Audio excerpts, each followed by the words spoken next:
Ashama harka fuunee kabajamtootaa fi jaallatamtoota hordoftoota Firoofaayir jira jirtu bakka jiraattan isiniin jecha guyyaa irraa viidiyoo ajaa'ibaa isiniif qabadhee dhiyaadheetiin jira.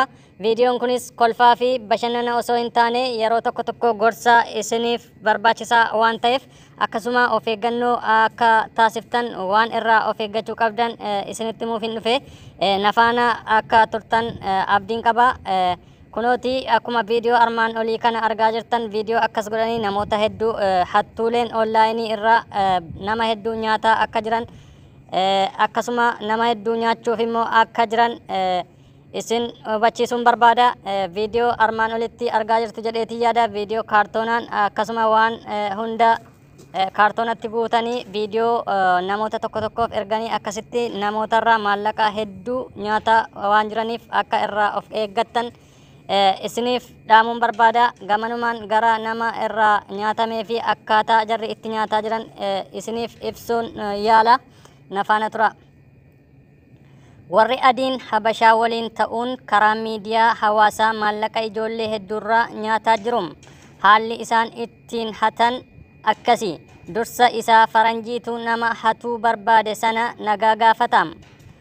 Sana booda kaampaanii guddaa akka qabuu fi sooressa akka ta'e ibsaafi. Hojii akkamii akka qabdu yoo hin qabdu ta'e immoo gosa barnootaa ati baratte si gaafata. Boodarra deeggarsa siif taasisa jechuun itti dhiyaata. Namni gargaaramuu barbaade sun gammachuun tole jedhaani.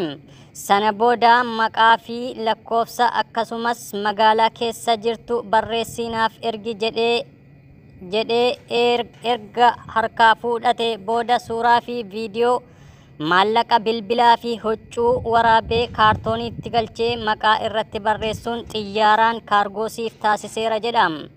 Ejentiin borsiif bilbilu ani gatii geejjibaa waliin waanan kaffaleef bakka ati jirtutti siif fidu ati bakka jirtuu fi waan isaan godhi jedhan qofa godhiitii kennaa koo kana harkaa fudhu jedhaani.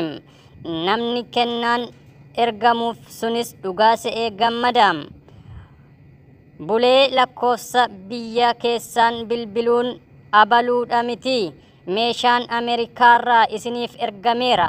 Gatii qaraxaa mootummaa qarshii 18,000 akkaawuntii kanarra galchii ittiin jedhuun namni sunis faranjiin nan gowwoomsitu jedhee maallaqa akkaawuntiirra galchaaf. Jarris sa'aatii tokko booda bakka ati jirtutti siif finna jettee bilbila cufatte.